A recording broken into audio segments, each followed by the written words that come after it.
رب العالمين والصلاة والسلام على رسول الكريم وعلى آله وصحبه ومن استنى بسنة إلى يوم الدين. All praise is due to Allah, and may Allah's peace and blessings be on His last Prophet Muhammad sallallahu alayhi wa sallam, and on all those who follow the path of righteousness until the last day. As the brother said, the topic of this evening's presentation is how to be a better Muslim. And before we can really understand how we can become a better Muslim, it is also important for us to understand briefly what is a Muslim. And in previous sessions we have looked at the character building guidelines that are there in the 5 pillars of Islam. We have looked at, to various degrees, the principles which underlie the pillars of Islam, faith and practice, etc. And in brief, we could say that a Muslim is one who has committed himself openly to submit himself to Allah. It is a commitment. A good Muslim would then be one who fulfills that commitment, one who acts on the statements that he or she makes concerning themselves in relationship to Allah. And as such, a better Muslim would be one who takes stock of himself or herself and tries to see how he or she may improve their practice of Islam. So, becoming a better Muslim fundamentally involves improvement on the basic practices of Islam that are required of us. Why I say that it is improvement is because without the basic practices, if we are not ourselves fulfilling these basic practices, then it is questionable as to whether we are in fact Muslims. So one cannot become a better Muslim if one is in fact not fulfilling what is required of us to be a Muslim. So we have a foundation, the basic pillars of Islam, which we are expected to practice to the best of our ability. However, being human beings, we are not going to fulfill all of these practices in the best form at all times. We are prone to error. We are prone to turning whatever practices that we are required to perform into ritual, to forgetting the real meaning behind these rituals, to be lost in just the outer actions. It's very easy for this to take place. We may not do so intentionally, and as such Allah does not curse us because of it. However, we are required to take stock of ourselves. We are required to look into our practices from time to time and to make sure that they are in accordance to the will of Allah. And we have to take stock just to maintain the basic practices properly. And further, to improve ourselves, it also requires that we look at what we're doing, not only make sure that it is basically in accordance with what Allah has willed from us, but also in that we are in a process of growth, a process of evolution, a process of development, not just hanging on by our fingernails. This is the basic Muslim, he's just clinging on by his fingernails.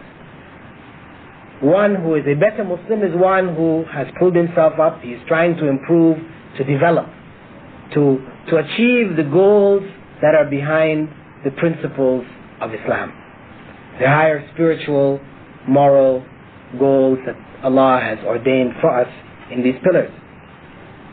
And the way in which we may improve, take stock and improve, is a vast root. It is not just one thing I can say to you, you do this and you will be a better Muslim, all round. No, you do this thing, you may be a better Muslim in this aspect. But the various aspects of Islam are vast. They cover the whole scope of our lives. So the improvement of that is going to require taking stock of all of the various aspects of our lives and trying to improve in the various areas. Understanding what is Sunnah and what is Bid'ah is important from a ideological or intellectual point of view, for us to know really what it is that Allah requires of us.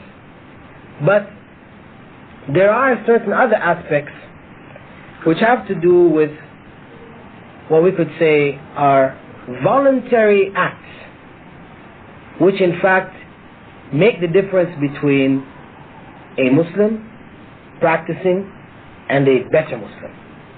And this is contained, or this idea is contained in a particular statement of the Prophet Muhammad ﷺ, reported by Abu Huraira, in which he said that the Prophet Muhammad ﷺ said that Allah said,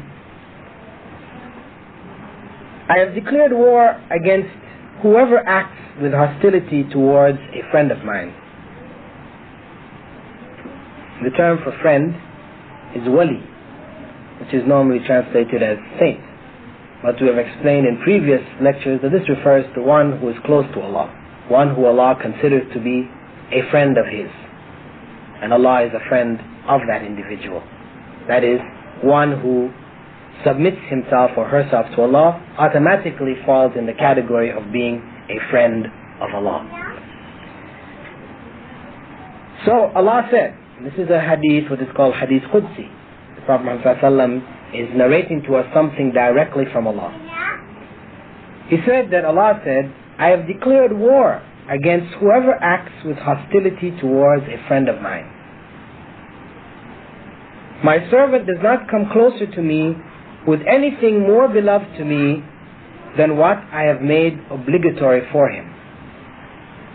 If he continues to come close to me with voluntary acts, I will love him. And when I love him, I become his hearing with which he hears, his sight with which he sees, his hand with which he grasps, and his feet with which he walks. And if he asks of me, I will grant him, and if he seeks my protection, I will protect him. This is reported by, or in Sahih al-Bukhari. And this hadith has a number of points that it's important for us, those who seek to be better Muslims, important for us to grasp and to understand. One, Allah has said that He declares war against anyone who tries to harm one who has submitted himself or herself to Allah. That if a person commits himself or herself to serve Allah to the best of their ability, that Allah will protect them. Such a person will find enemies. This is why Allah has made this statement. When a person chooses the path of Allah, it means all of the satanic forces will be gathered against this person. And the satanic forces will appear in the form of human beings, maybe even people from their own family, their own children, parents. They will strive to turn this person back. But whenever such people gather in hostility to one who seeks to submit to Allah, Allah has said that He declares war against them. Let them know that He has declared war against them. And one who Allah has declared war against cannot succeed. It means Allah will defeat them. It means no matter what we are faced with, in the end we will be successful, because Allah has committed Himself, has promised to defeat our enemies. Of course, It may be something that we are not able to grasp in this life, but success will ultimately be ours in the next life. It may be in this life also. If Allah wills, if it is His destiny, that those who choose this path, that Allah may defeat the enemies in His lifetime or in her lifetime. But it is with Allah. When Allah chooses to give that person ultimate success. So we have to have confidence that when we choose to submit ourselves to Allah, that Allah will defend us. Allah will oppose those who strive to harm us, and ultimately we will succeed. This is confidence, this is the trust in Allah that we have to have for us to be better Muslims. Because to be better Muslims, it means making some sacrifices, means doing extra, more than just the basics. And when we do extra, as I said, there are people who don't want us to do extra. There are forces that do not want us to do extra. So we will find difficulty. And the only way that we're able to overcome that difficulty is if we are certain within ourselves that Allah is with us. So we have to have that trust in Allah. We have to have that certainty for us to grow, for us to become better Muslims. Allah goes on to say that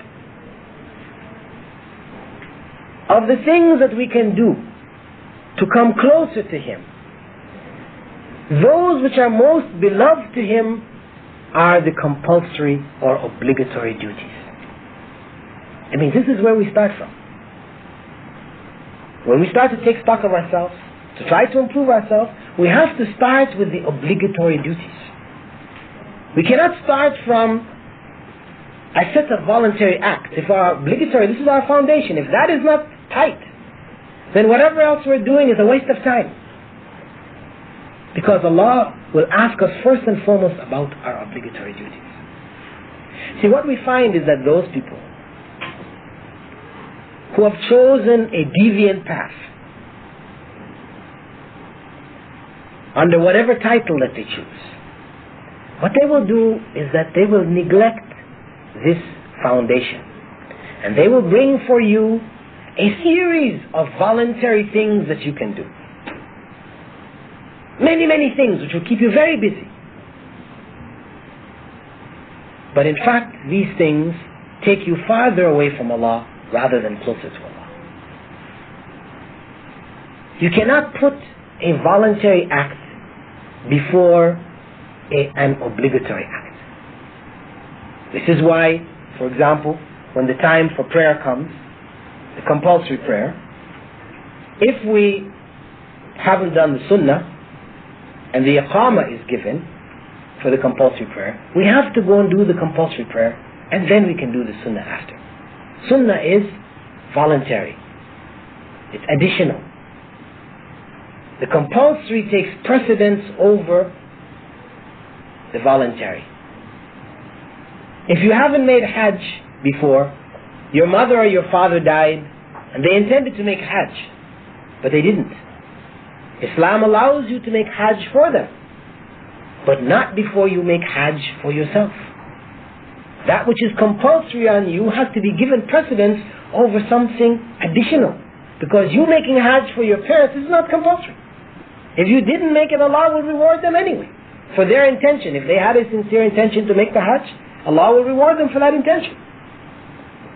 So you are not allowed to go and do that for them until you have done what is compulsory for yourself.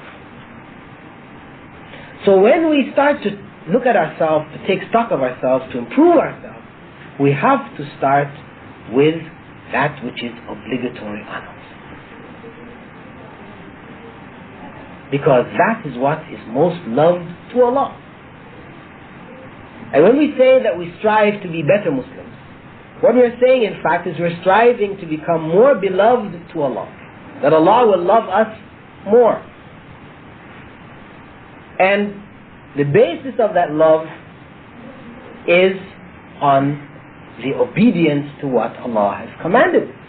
As Allah has said, when we pointed out concerning the Sunnah and the Bid'ah, Allah has said in the Qur'an, إِن كُنتُمْ تُحِبُّونَ اللَّهَ فَاتَّبِعُونِي يُحْبِبْكُمُ اللَّهُ. Allah told the Prophet ﷺ to say to the believers, if you love Allah, you want to get closer to Allah, then follow me, the Prophet Muhammad ﷺ, and Allah will love you. So we have to follow the way of the Prophet Muhammad ﷺ to attain the love of Allah. And the things which the Prophet Muhammad ﷺ stressed as compulsory, these are the first things that we have to do. So Allah here confirms that for us, that this is where this is our starting point. We start with the compulsory. After we have gotten the compulsory together, that is, we are regular, 5 times daily prayer, on time, Fajr, before sunrise, in the masjid in the case of the male, making our prayers on time, not waiting till the end of the day and praying all 5 prayers at the end of the day, or praying 2 prayers together or 3 prayers together. This is not taking care of our compulsory duty. This is neglecting it. This is negligence. This is not acceptable to Allah. Praying Salah means praying it on time. Praying Fajr when Fajr comes in. And this, the Prophet ﷺ said, Fajr was most difficult on the hypocrites. So this is a sign for us. If we find that we can hardly pray Fajr, then this is a sign that we are bordering on hypocrisy. Brothers, why don't you shift across this way so that those who are coming in can just come right over here.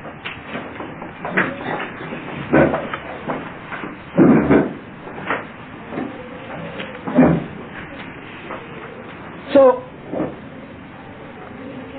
after we have established the basics as they are ordained for us to establish them, then we go on to the voluntary acts.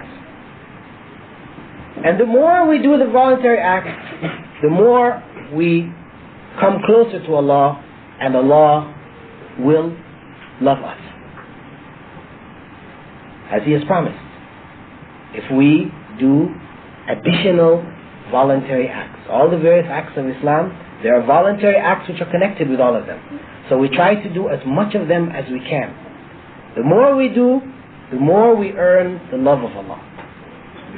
And when this becomes a part of our life, when it becomes our way, that whenever we have an opportunity to do additional acts of worship, we do them, when this becomes our way, then Allah says that He loves such a person. And when He loves that person, he becomes the hearing with which he hears, the sight with which he sees, the hands with which he touches, the feet with which he walks. Meaning not that Allah becomes that person. This is a mistaken understanding. There are some people who actually project this from this statement of Allah's in this hadith quoted by the Prophet ﷺ. Allah does not become that individual, but He becomes the hearing that the person, by which the person hears. And in the hadith it doesn't say He becomes his ears. It says He becomes the hearing with which he hears. That is, that what he hears is what Allah wants him to hear. Allah becomes his hearing with which he hears. In other words, he hears, he listens according to what Allah wants him to hear. Means he avoids useless talk. If he gets into a gathering, people are talking trash, nonsense, he leaves. He may try to steer the conversation into something positive. If he finds he can't, people are insisting on talking foolishness, then he gets up and he leaves. Or she leaves. They do not remain there listening to what Allah does not want them to hear. Because if they're talking foolishness, of course, it's going to be filled with things which are displeasing to Allah. So, such a person guards his or her hearing by either changing the course of the conversation or by leaving the area. Similarly, the sight, in that the individual sees what Allah wants him to see or wants her to see. Such an individual avoids looking at things which are displeasing to Allah, whether it's in the form of magazines, videos, sites, going to places. In every country there are places where there are things which are displeasing to Allah. So a person does not put himself in that situation or herself in that situation. You like to swim. These are the beaches where people go down there half naked. You don't say, because I like to swim, I'm going to go, I'm not going to look. No. You go put yourself in that situation, you're going to be seeing what Allah does not want you to see.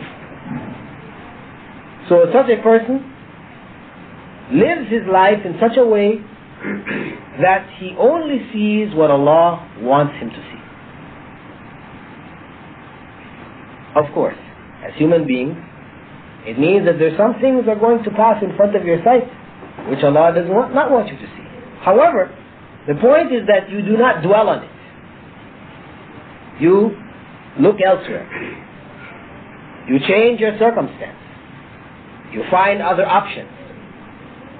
So, you try your best. And most of your life, you will be seeing the things which are pleasing to Allah.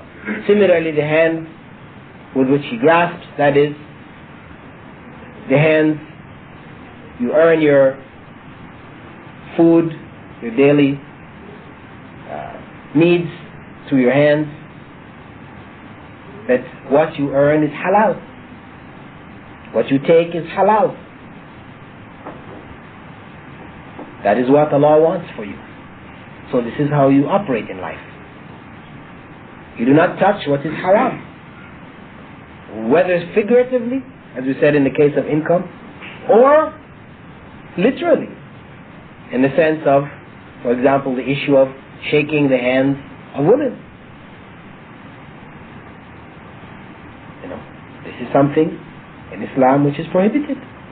Prophet Muhammad ﷺ had said, it would be better that an iron spike be driven in your head than for you to touch a woman to whom you could be married.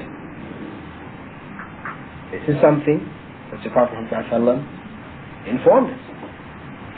And as such, when a person has come close to Allah through these voluntary acts built on the basis of the compulsory acts, and Allah loves that individual, such an individual will avoid contact, physical or metaphorical, with the things which are prohibited and displeasing to Allah. And these are means for us to judge ourselves. If we think that we're doing voluntary deeds, and we think that we're getting closer to Allah, but in fact, when we look at our situation, we find that we're touching or receiving things which are haram, we're looking at things which are haram, we're listening to things which are haram, it means for sure we are not amongst the beloved of Allah. We're not getting closer to Allah. We're going farther away from Allah. Because for sure, there's no middle point where you stand still. Either you're going closer to Allah or you're going away from Allah. So we have to take stock of ourselves and try to improve our practices. Allah talks about becoming the feet with which we walk. That is, that where we go to, the places that we go are the places which are pleasing to Allah. Such a person, Allah says, if he asks of me, I will grant him. Allah promises to answer the prayers of such a person. And if he seeks my protection, I will protect him. That is confirmation of the very first statement that Allah made. That whoever becomes an enemy to a friend of Allah, one who is close to Allah, who is loved by Allah, such an individual has put himself in a state of war against Allah. And Allah will protect that person and will answer their prayers. So this hadith, Prophet ﷺ has given us part of that method, a foundational principle in the method of becoming a better Muslim. One, we have to have confidence in Allah, that Allah will support us if we choose to serve Him, if we choose to submit to His will, to take the straight path. Whatever difficulties we face, Allah will help us, will protect us. That confidence we have to have. Otherwise we will not be able to take that path. The path will be too difficult for us if we don't have that confidence. We'll be faced with a difficulty and we'll find ourselves, it's too much, it's better I quit, I don't want so many problems in my life. Such a person will not improve, will not become a better Muslim. First, we must have confidence in Allah's help. Second, we must take stock of the basic pillars of Islam, to be sure that we are doing these according to the way that Allah wants us to do them. Otherwise, we cannot grow. This is the basis. This is what is most pleasing to Allah. So we have to develop that correctly. Then we try to utilize our time to do voluntary acts of worship. Fasting, Mondays and Thursdays, 3 days in the middle of the lunar month, 13, 14, 15, 6 days after Ramadan. These are all recommended times for fasting. We try to make this a regular part of our life. Every Monday, every Thursday. Prophet ﷺ had said that on Monday and Thursday, this is when the deeds are taken up to Allah. These are taken up and transcribed into a book in the heavens. And he said, he liked that when his deeds were lifted up, they were lifted up when he was in a state of fasting. So he recommended for us to fast every Monday and every Thursday. So this we should try to make it part of our regular life. This is voluntary acts that we do, that we try to make a part of our regular life pattern. Additional acts of charity, voluntary prayers, tahajjud, etc. in the night. Umrah whenever we can. Hajj also if possible. We try to improve on our basic acts by doing voluntary acts which in fact improve the quality of our compulsory acts. Because the more that we do the voluntary acts also, the easier the compulsory acts become for us. The easier the compulsory acts become for us, and the more we're able to realize what it is Allah wants from us in them. And as Allah has promised in this hadith, in fact, such a person who embarks on this path, such a person will then become a true friend of Allah, waliullah.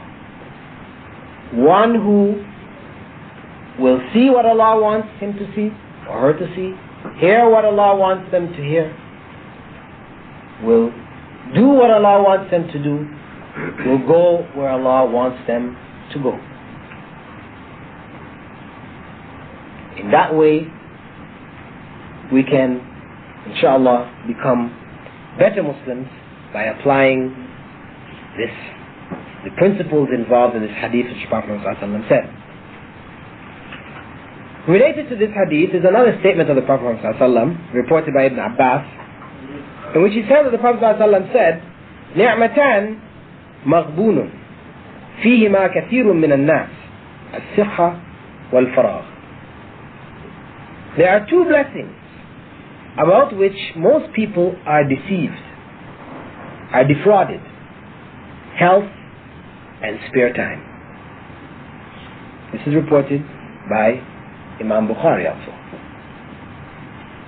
Two blessings which Allah has given us: health and spare time.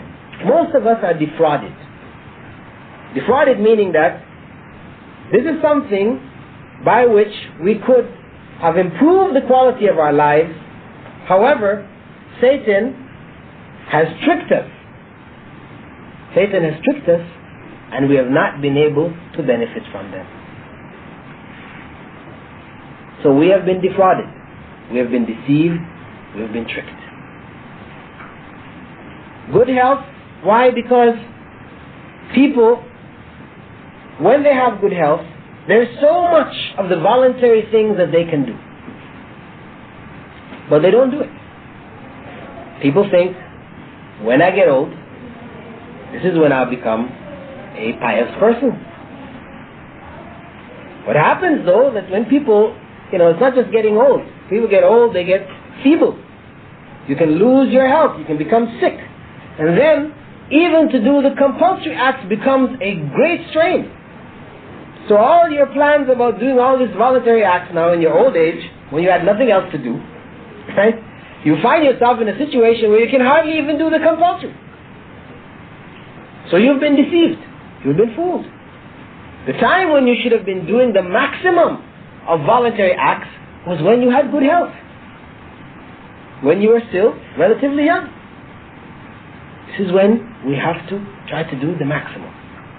Similarly, when we have spare time, we try to utilize that spare time to the maximum, because we have no guarantee that we will have that spare time in the future. Oftentimes we may have something good in mind to do, but then we find some kind of excuse to put it off. Whether it's reading Qur'an, or doing extra prayers, extra fasts, whatever. We find that some excuses come up to us. We put, I'll do it next week, or I'll do it tomorrow, whatever. See what happens? This is how Satan defrauds us. It's very important that the time that we have, we make the maximum of it. This should be our approach. Whatever spare time we have, we should try to utilize it in the service of Allah, in doing things which are pleasing to Allah. It doesn't mean that to do that one becomes, like a monk, a person who doesn't have any kind of life, beyond he's just in the masjid, and from the masjid he goes home to eat and he comes back to the masjid. No, Islam is not saying this was not the way of the Prophet Muhammad ﷺ. He didn't spend all his time in the masjid. He lived a complete life. However, what he did was that whatever time that he had, he utilized it in things which were pleasing to Allah. Because within those things, there are things which are pleasing to us also. It doesn't mean that whatever is pleasing to Allah is displeasing to us. No. Many of the things which Allah has prescribed for us, which are pleasing to Him, have in it pleasure for ourselves also. We have to find those things. We have to utilize the time to do those things, so that whatever of our time that we live, it will be of benefit to us on the day of judgment.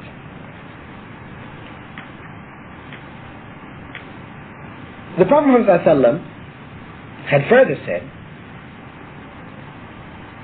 in a hadith reported by Abu Hurairah and collected by both Bukhari and Muslim, حجبت النار بالشهوات وحجبت الجنة بالمكاره. The hellfire is veiled or veiled by desires, and paradise by dislikes and calamities. We improve ourselves, we become better Muslims by utilizing our health to do as many voluntary acts as we can, by utilizing our spare time in things which are pleasing to Allah. This is a way of improving the quality of our lives, improving our service to Allah, becoming better Muslims. At the same time, we have to be aware that the veil on the hellfire is our desires. The veil on the hellfire is our desires. Meaning what? Meaning, if we follow our desires, we'll go to hell. If we just do whatever we feel like doing, whatever we want to do, whatever is pleasing to us, we will end up in hell. Because our desires, if we do not keep them within the bounds that Islam has set, they become destructive to us and to our family, to our community, to the society. This is what is meant by the veil on hell is our desires. Removing of the veil is submission to the desires. Similarly, the veil on paradise are things which are not necessarily pleasant to us. Many of the things which are not pleasant to us make up the veil on paradise. Meaning that we have to deal with many things which are unpleasant to us if we are to earn paradise for ourselves. We have to be clear on that. Giving zakah is not pleasant. Nobody likes to give up their money. The money that they feel they've worked so hard for. Nobody likes to do this. It's not pleasant. It's something we have to struggle with ourselves about. And we have to do this unpleasant thing for us to grow, to become closer to Allah, for us to fulfill our duty to Allah. Similarly, Hajj is not a picnic. People go to Hajj thinking it's a picnic. But once they get there and they get into the crowds and the pressures and everything, it turns into something else. It turns into something else. To perform Hajj in the way that the Prophet ﷺ prescribed for us to perform Hajj, it is not pleasant. It is not pleasant. It means suffering. Suffering. People stepping on our feet, elbowing us, knocking us down, and we're not reacting. See? It becomes pleasurable to react. You know, according to Western psychology, they tell you if you're mad about something, you should get it off your chest. You know, let it out. This is not the Islamic way. Sure, it's pleasurable. You feel better after. You screamed at somebody or you hit them or whatever. You feel a lot better. But the correct way is to control yourself. Prophet said, don't get angry. Don't get angry. You have to control your anger. This is not a pleasant thing. To fight with yourself, to control your anger, to bear the suffering that the people will put you through. This is not pleasant. But that's the way to paradise. For us to become better Muslims, to become the type of Muslims who will earn paradise, we have to deal with this reality. We have to struggle. To further emphasize that, the Prophet ﷺ was reported by Ameenah to have said, "Ad-dunya sijnul mu'min wa jannatul kafir." This world is a prison for the believer and paradise for the disbeliever. It's the same concept. Prison for the believer because he cannot let his or her desires just run wild, do anything they feel like doing. They're in a prison. They have to control their desires. It's a prison which they set for themselves. Whereas the disbeliever, they can do anything they feel like doing. So that's paradise. You know, when Allah describes paradise for us, you know, when we enter paradise, whatever you wish. That's how He described it. You can have there whatever you wish. That's paradise. For the believer, that's in the next life, not in this life. If we're having whatever we wish, this is what the Prophet ﷺ is telling us. If we're having whatever we wish, then we are in the paradise of the disbeliever, which is ultimately hell. Leads to hell. That's where the disbeliever ends up, in hell. So it means if we're doing whatever we feel to do now, it means that we are headed for hell. For us to realize, to grow, to be better Muslims, we have to come to grips with this reality, that we are not free in this life to do as we feel, as we please, as we wish. Because we seek paradise in the next. We trade the freedom to do whatever we wish in this life for that complete freedom in the next life. Because in this life, even though you try to do whatever you wish, you can't. You know, the freest of the kafirs, disbelievers, who have all the money and everything, still, they can't do everything they want to do. There's always things they can't do. This is why they end up into corruption, destroying their own lives, etc. Because there's no end. You can't do it all. However, in the next life, it is possible to do whatever you wish, in the full sense. So we trade, knowing in this life it is not really possible. We trade it for that in the next. This is what we do to become better Muslims. We have to make this trade. If we don't make this trade, we cannot become better Muslims. We may manage just to do the basics, but if we are giving rein to our desires, even the basics will be destroyed. We'll only be going through ritual. Our basics will be ritualistic basics. We pray 5 times, but we'll be doing everything that the prayer is supposed to prevent. We fast, and we will be the worst of people, most unkind, ungenerous. So our pillars, our foundation becomes a blind ritual, because we have not traded the freedom to do what we wished in this life for it in the next.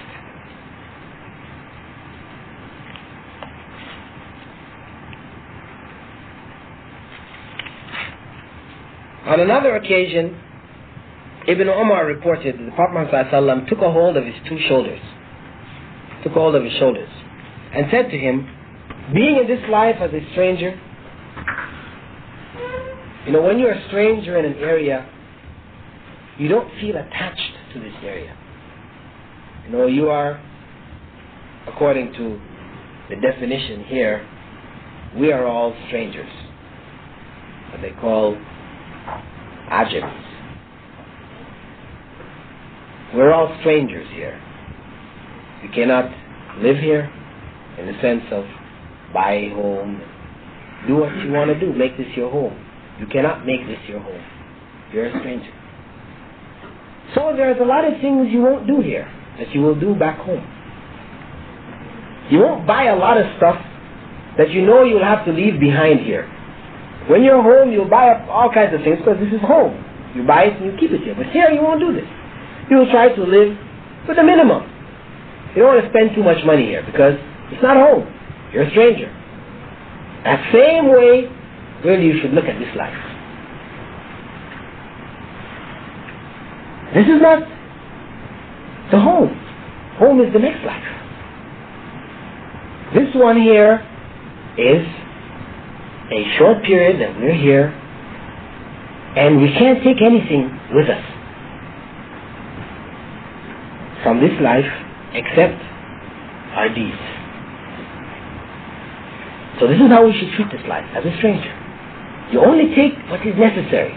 Just as when you're working here, you only buy what is necessary. You buy of the things here what is necessary. You need to live, you must have some stove, refrigerator, basics too. So you get this much. Similarly, in terms of this life, you concentrate on the things which are necessary, which you will take with you, which are useful to you, ultimately. Good deeds. Or like a traveler. Prophet ﷺ said, be like a traveler. Traveler meaning one who passes through a land, he's not attached to it. He passes through, he stops off enough to do what he has to do, and he keeps going. So he's not tied, he doesn't feel, a part of this thing in the full sense. Similarly, this is the way that we have to look at this life. For us to be better Muslims. All we're talking about here is, the title of this presentation is, how to be a better Muslim. Now, Prophet Muhammad ﷺ, he gave us certain things. See, what happens, as I said before, everybody ultimately wants to be a better Muslim, in the sense that better Muslim means one who's guaranteed paradise. And you have a lot of people who are going to come and offer you a shortcut to be a better Muslim, to get paradise. However, these shortcuts, whether it is some amulet or some special zikrs that you say in the morning or the evening, or you do this and do that, a variety of little things that you do, and when you do this, guaranteeing you paradise, this is Satan. Satan taking you away from the true path and on to the path of the devils, who end up in hell. This is taking you away. Because the path which will guarantee you to paradise is not an easy path. It is not an easy path. It is a difficult path. It involves struggle. True struggle. Struggle with yourself, with your family, your community, with your society. You will be in a constant state of struggle.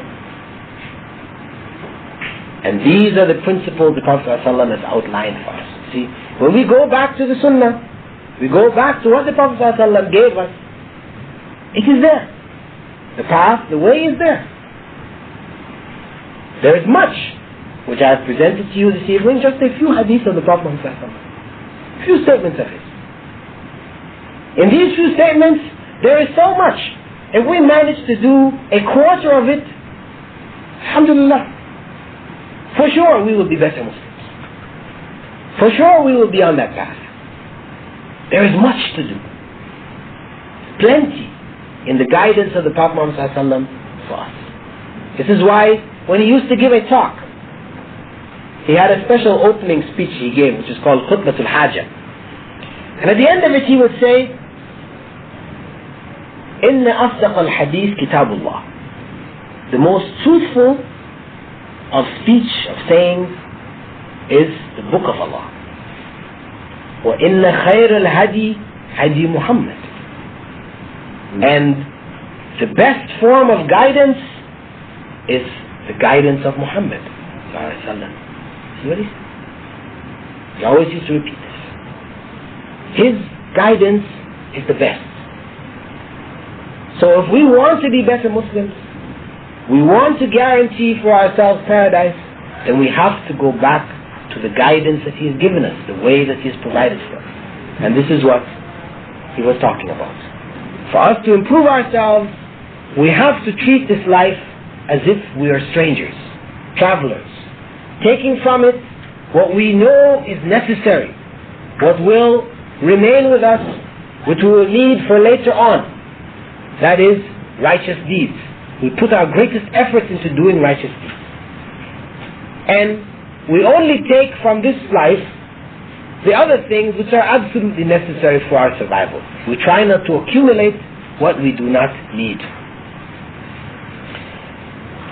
Ibn Umar, the same person who reported this hadith, he said something concerning it, which was reported by those who conveyed this statement of the Prophet Muhammad ﷺ from him.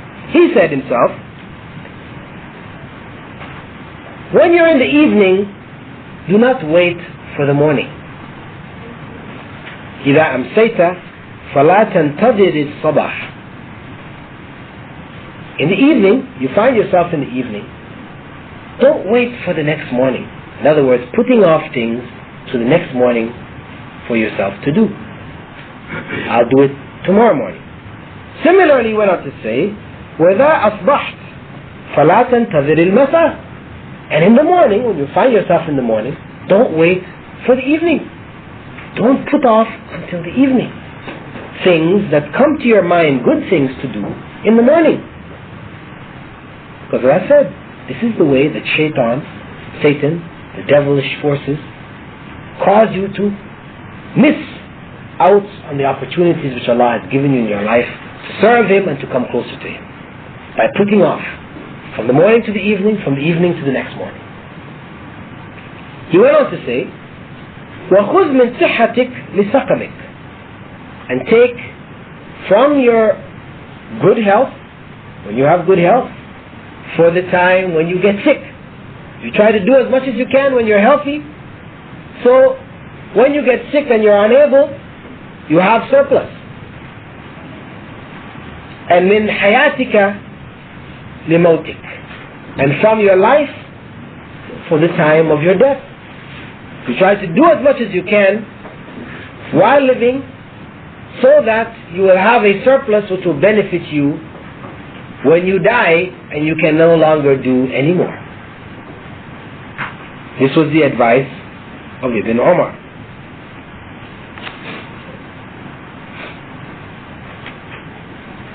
And a final statement, or I mentioned two more statements of the Prophet ﷺ, which have in it lessons for us to improve the quality of our Islam, to become better Muslims. One, he said, concerning the dunya, this life, الدنيا ملعونة ملعون ما فيها إلا ذكر الله وما ولاه عالما ومتعلما. The whole of this life is cursed. This world, this existence is cursed. Except the remembrance of Allah and things which assist us to remember Allah.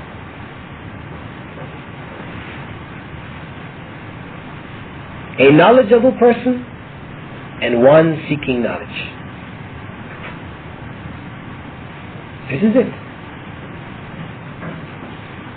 He's telling us this so that we can take note. The remembrance of Allah in this life is critical, because it is in the remembrance of Allah that we attain righteousness. It's something that we have mentioned a number of times before. This is the essence of righteousness. It comes from the remembrance of Allah. This is why Allah said in the Qur'an, we established the prayer, why? To remember Allah. أَقِمِ الصَّلَاةِ لِذِكْرِ. This is the basis of it all, for the remembrance of Allah. Because when we remember Allah, then we submit to Him. We submit our wills to His will. We obey Him. When we forget Him, then we disobey Him. So, everything in this world is cursed except the remembrance of Allah, things which we do which involve the remembrance of Allah, things which help us to remember Allah. This is why Prophet ﷺ said you should choose your companions well. You will be raised on the day of judgment with your companions. You choose somebody who reminds you of Allah. When you're with this person, they remind you of Allah. If you start to talk nonsense, they remind you, listen, don't talk nonsense. This is not pleasing to Allah. This is the type of people you want to have around you. So, everything is cursed except the remembrance of Allah and things which help us, people which help us, places which help us to remember Allah. A knowledgeable person, that is, that we seek the company of knowledgeable people, or that we become knowledgeable people, or we are in that process. We're seeking knowledge. We don't feel that we know enough. We know what all we need to know. No. We need to learn more. We need to be with people either in the form of lectures or in the form of books, because being with a scholar is reading a book of a scholar also. It's being in that person's presence, it's learning, being in that process of learning. We should be reading books of hadith, books which explain for us how to practice the various practices that we're required to practice. The Qur'an, fundamentally, most important, we should be in that process of learning. And the last hadith which the Prophet ﷺ mentioned in this regard, which I am mentioning to you, and it's not the last hadith which he has mentioned, there are many other hadiths. Again concerning the dunya, a man came to him and he said to him, could you show me a deed which when I do it, Allah will love me, it will cause Allah to love me and cause the people to love me? You know, this is ideal for us to do something which causes Allah to love us and to cause people to love us. It's a good state. Prophet ﷺ said to him, اذهب في الدنيا يحبك الله.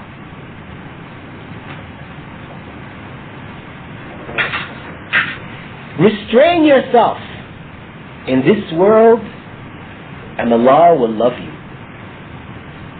Control yourself. Don't be excessive. Give up some of the things which are halal to you, but you really don't need it. Give it up and Allah will love you. وَاذْهَدْ فِيمَا عِنْدَ النَّاسِ يُحِبُّكَ النَّاسِ. And restrain yourself concerning the things belonging to people, and they will love you.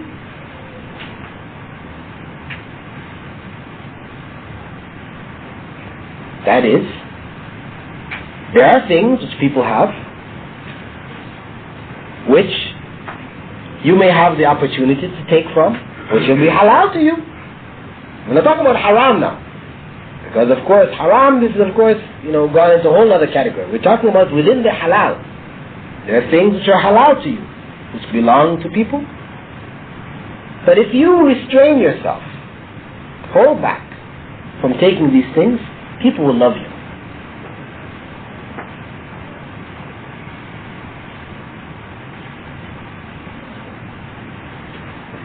Part of the message of the Prophet ﷺ for improving ourselves. We become better Muslims when we restrain ourselves in the various things that we have to do in this life, in this world. We don't make this world our goal. Put all of our efforts into gathering as much of this world as we can. When we take what we need and we utilize the rest of our energies to please Allah, Allah will love us. Similarly, when we're dealing with people, this will help to make our lives pleasant. People who may not appreciate that we have taken a particular path, which is one pleasing to Allah, where we do a lot of voluntary acts to try to avoid talking nonsense, being in the presence where people are, expressing nonsense, or, watching things which are haram, etc., etc. We try to remove ourselves from these things. We said that when we do this, of course, a lot of people are not going to like us. We're going to be looked at as like outcasts. People who don't want to be, we're no longer fun people. We're no fun to be with. At the same time, though we may be like that, if when we deal with people, we deal with them in this restrained manner, where we restrain ourselves from taking of the things which people have, which are halal to us, but we don't take it. We let them keep it. They will love us. So, in spite of the difficulty of our situation, we can improve it by self-restraint in dealing with people's properties and wealth, etc. So in summing up, we said that to be a better Muslim, one must first be a good Muslim.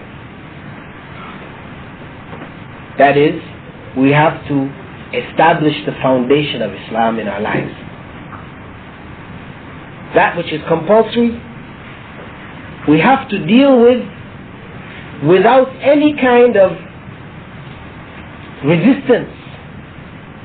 We have to make it a full-time commitment that we are going to do what Allah has commanded us to do. When we have established that, we can now begin the path of approaching Allah, coming closer to Allah, to become among the beloved of Allah. We do that by voluntary acts, done for Allah directly, or voluntarily giving up certain things that we may take of this life, limiting ourselves to the things which are particularly beneficial for us in the next life, and taking from this life only what is necessary for our basic survival. This way, we can earn the love of Allah, we can come closer to Allah. We make use of our health, we make use of our spare time. We don't take vacations from Allah. There is no vacation from the remembrance of Allah, from serving Allah. No vacations. No matter what. We as men may say, well, in the case of women, after childbirth they got 40 days vacation. But no, it may be they're not required to make salah. That doesn't mean that they take a vacation from remembering Allah, no. They still have to remember Allah in the other things that they do during their day. When they get up in the morning, remembering Allah, going to bed at night, remembering Allah, saying Bismillah before doing this and doing that. They still have to remember Allah throughout their day. Actually, it's not really a vacation at all. There is no vacation. So we don't have spare time that we waste. We utilize our spare time to serve Allah voluntarily. We utilize our good health to do as much of the voluntary acts as we can before we reach a time when we can't, either by dying or becoming too old or too weak to do the things that we want to do. Similarly, we realize that we are not free to do whatever we wish in this life, because that is the path to hell. And we really cannot do whatever we wish in this life anyway. Only what Allah will allow us to. However, in the next life, in paradise, we will be able to. So we trade the right to do whatever we wish in this life for doing it completely in the next life, according to the will of Allah. And we also realize that the vast majority of things that we may find unpleasant, difficult, these are the things that we have to put our utmost effort in doing, because they are the things which will carry us to paradise.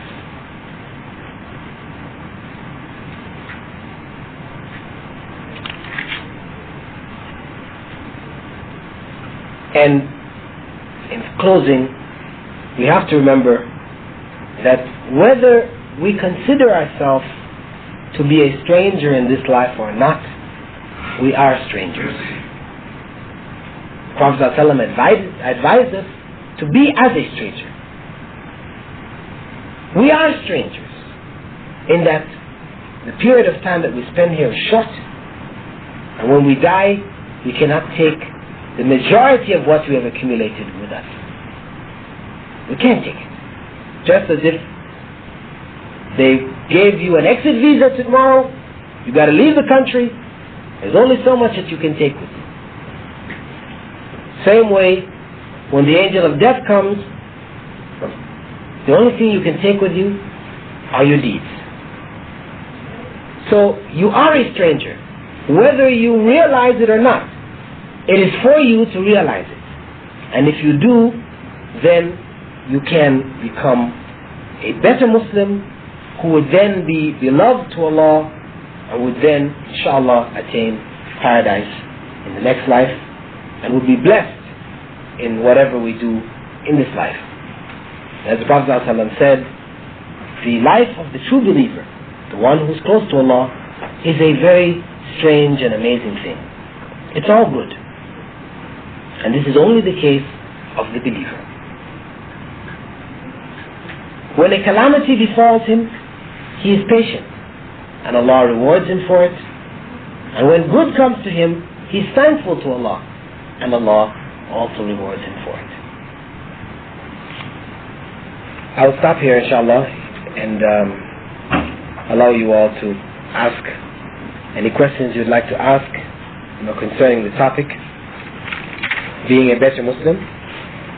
Actually, if I were to go on to the section that I mentioned on the bid'ahs, then it would not give you an opportunity to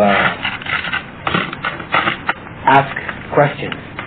So what I'll do is just save these bid'ahs to the next session, or if people have asked whatever questions they wanted to ask and there is still a reasonable amount of time, then I can briefly mention just examples of certain bid'ah in the various practices, of the various acts that we are required to do as Muslims.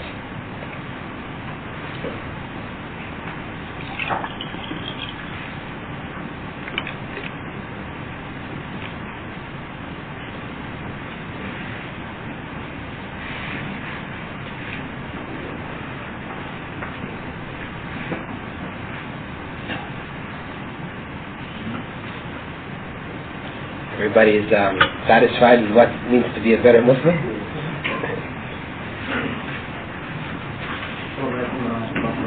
Alaykum salam wa rahmatullah. According to this, you want to be a better Muslim. One point I want to ask you about the state of time. We must to judge the time. It means what we are doing is for Allah. What Allah wants. But now, because of life, for example, we come here for work, we must to spend we must spend a life, maybe 9 hours in one day. Now we still remain about 15 hours. But we know, in work, we do some job, and after job, after work, we must rest, we must do everything. And now there is how to make the remaining hours you utilize for Allah.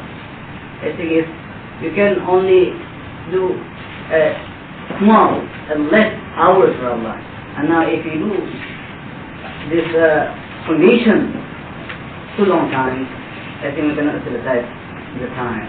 And now how this concept can we do in our life? Because we come to the world not before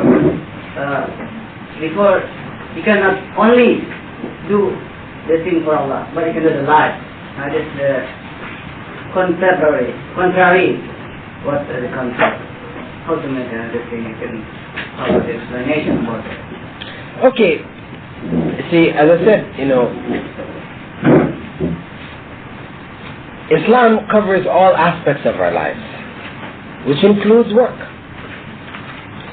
So, if we are working, there are a variety of principles which Allah has provided for us through the Prophet ﷺ for dealing with work in such a way that it is pleasing to Allah.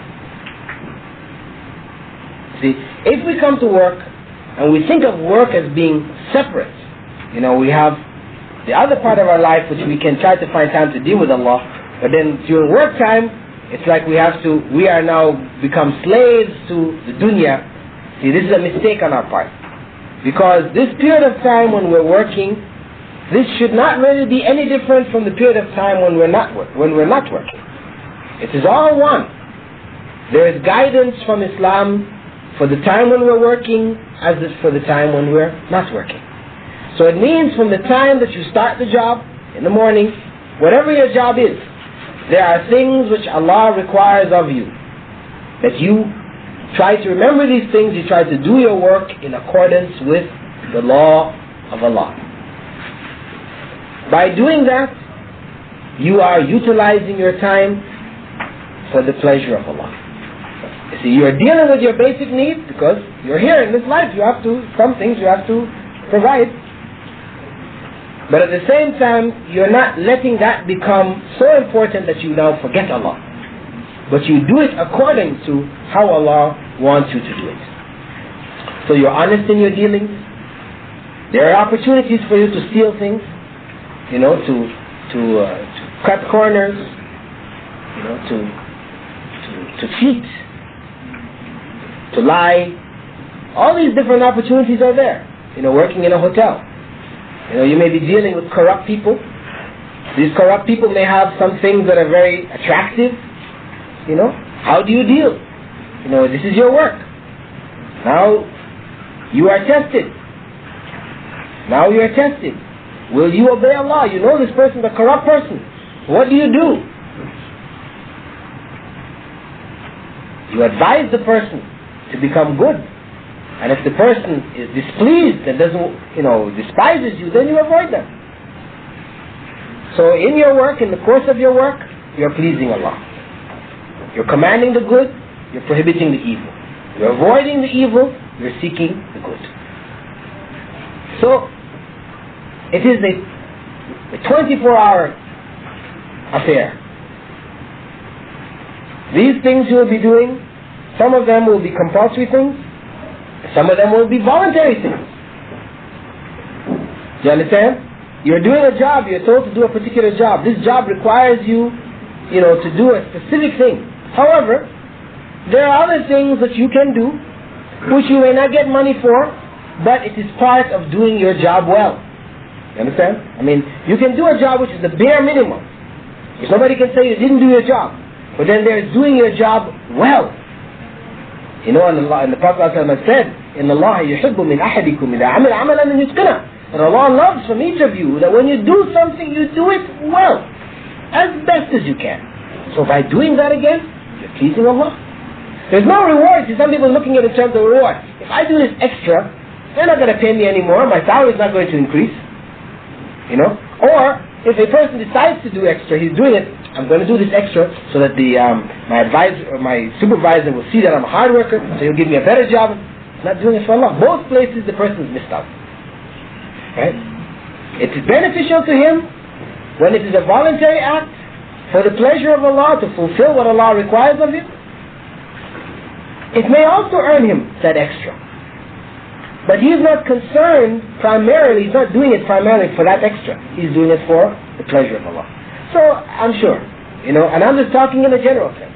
If I knew exactly what your job is and you outlined exactly what you did, we could find thousands of different ways that you could please Allah in your 9 hours of work. By doing compulsory acts as well as by doing voluntary acts. Okay? Learned speaker, as you rightly mentioned, we are strangers in this Islamic country. We have come here to work, to earn some money for the well-being of our family. In the process of our duties, if you take on a Friday, while working, our superiors, they don't allow us or anyone to go for Jummah prayers.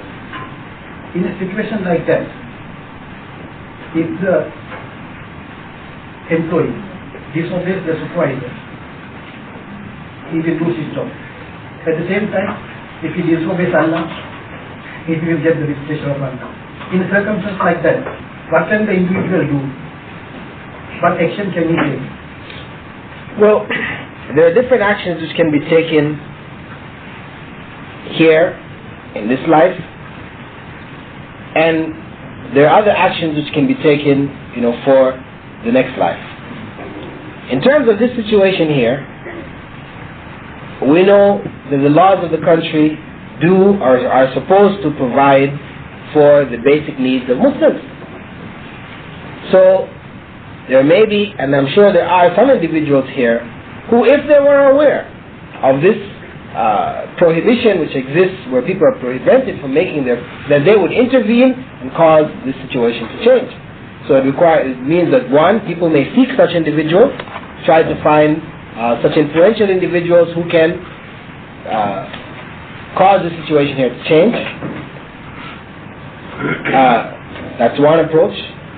Another approach may be for people as a whole.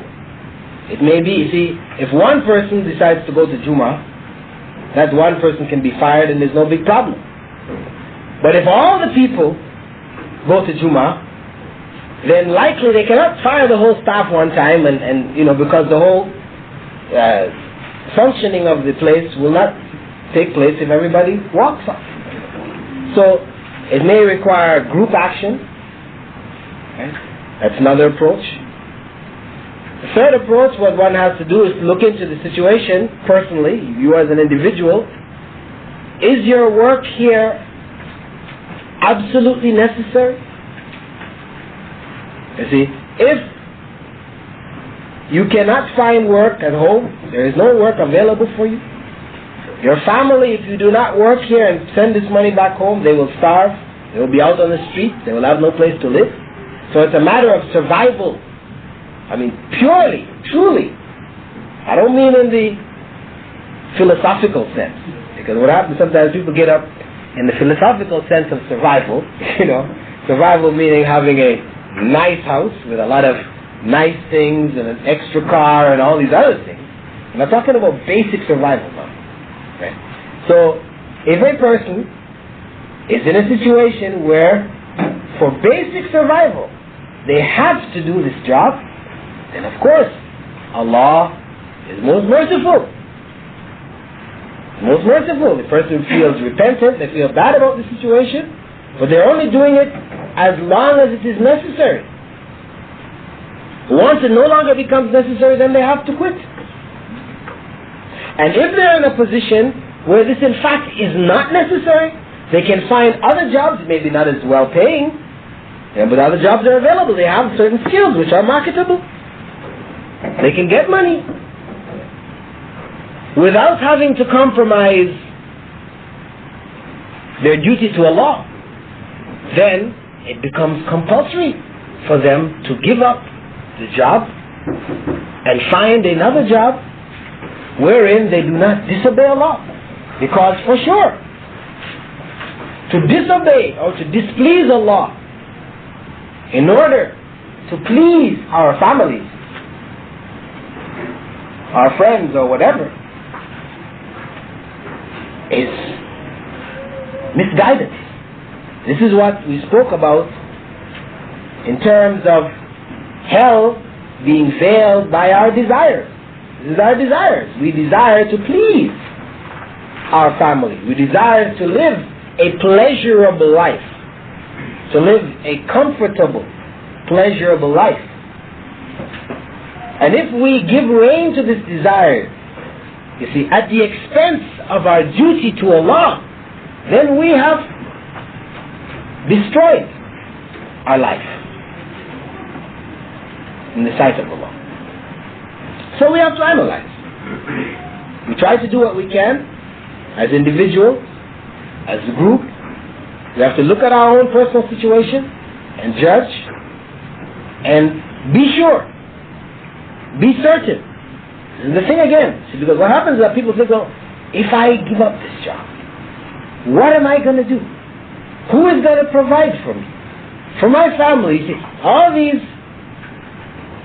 But what happens is that the person is not taking the step trusting in Allah.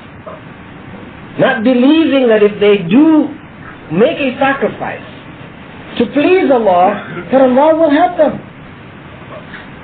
So they're afraid. They're more afraid of the dunya and what will happen to them in the dunya than what will happen when they displease Allah. See, this is part of it, big part of it. People do not have trust in Allah as they should. And of course, this trust is not a blind trust. You know, Islam is not saying we just cast everything away and say, you know, Allah will take care of me. No. You know, you have to strive. But you know that, you see, when you sacrifice and you strive, Allah will support you. He will help. That there is a way. Because Allah does not burden any of us in this life in a way which is too great for us to handle. With every difficulty will come ease. He's promised that. Either we believe He is Allah, He is the one who has created the universe and all that is happening is according to His destiny. Either we believe that or we don't. If we believe it, it means, as He promised, if after difficulty He's going to come ease. It means that if we make a sacrifice, we may find ourselves in a period of difficulty, but a period of ease will come in which our life will improve or take a better path or be bearable.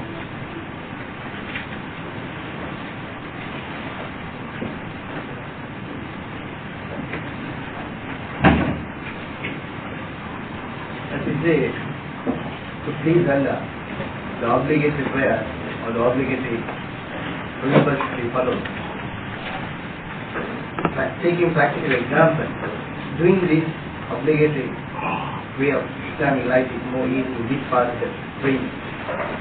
Back home in Sri Lanka or India, where we live with other communities and our working environment, our day-to-day life doesn't permit in such a way to do even our obligatory prayers in time. For example, maybe Salat Nasr, every Sunday Salat Nasr. So, a Muslim is put into a very conditions like what our brother mentioned, that Jummah prayer here. So in this way, how he can overcome or Well, let's look at what you're saying, brother. If you're saying that Muslims in India or Sri Lanka are not able to practice the basic pillars of Islam, then you're in fact saying that Islam is not suitable for every place. Isn't it? So that's the end, that's the obvious meaning. That's the other side of what you're saying. Maybe you're not actually saying those in words, but this is what it implies. When in fact we know that Islam is suitable for anywhere. Obligatory prayers are obligatory in their times as long as you are conscious. There is no excuse unless you lose your consciousness, or unless you are a traveler, you have allowance for shortening and joining. And even within your circumstances, the Prophet ﷺ did join prayers of Zuhr and Asr, Maghrib and Isha in Medina, not traveling, not being sick, and not without any, special condition. And he said that he did this to remove from us any difficulty. So, if you cannot, the circumstance occurs where you cannot pray Asr in time, then you are allowed to pray Asr along with Zuhr. Or if you have difficulty in praying the Maghrib, at its time, you are allowed to pray Maghrib along with Isha. But this is something you know ahead of time and you set that intention for. And it should not be something that becomes your daily pattern. Your life, that's it. Now you're only praying 3 times a day. Right? This is something else. We're talking about circumstances which will arise from time to time. And in those circumstances, you're allowed to join it. This is in Sahih Muslim. Prophet Muhammad ﷺ did this. And the prayer itself can be done standing, or it can be done sitting. It can be finished in a few minutes. And no matter what work situation you find, you will have an opportunity to make the prayer if you want to make it. You see? Sometimes people will not pray because they don't want the non-Muslims to see them pray. So they won't pray. It's not that they can't pray, but they won't because they don't want them to see them. You see? Now people may do this. There may be a variety of different reasons why people will not pray in the correct time. But if a person wants to pray, they fear Allah, there will be a way. For sure. There will be. So when you know for certain that you cannot perform other prayer on time, as you mentioned, he said you can combine those circumstances, not only the daily practice. Well, does it mean that you can pray in the place of work itself without going to a masjid? Standing, sitting, whatever. It's possible. State of illusion. This is what it is. Yeah. I mean, going to the masjid is preferable, but it is not compulsory. So, such situations, the person may pray on the job, sitting or standing, joining those particular prayers that he is allowed to join. A doctor, as some people, when I've given lectures before at in hospitals, some doctors have raised the point that a person may be involved in an operation, open heart surgery, where the operation may last for 4 or 5 hours.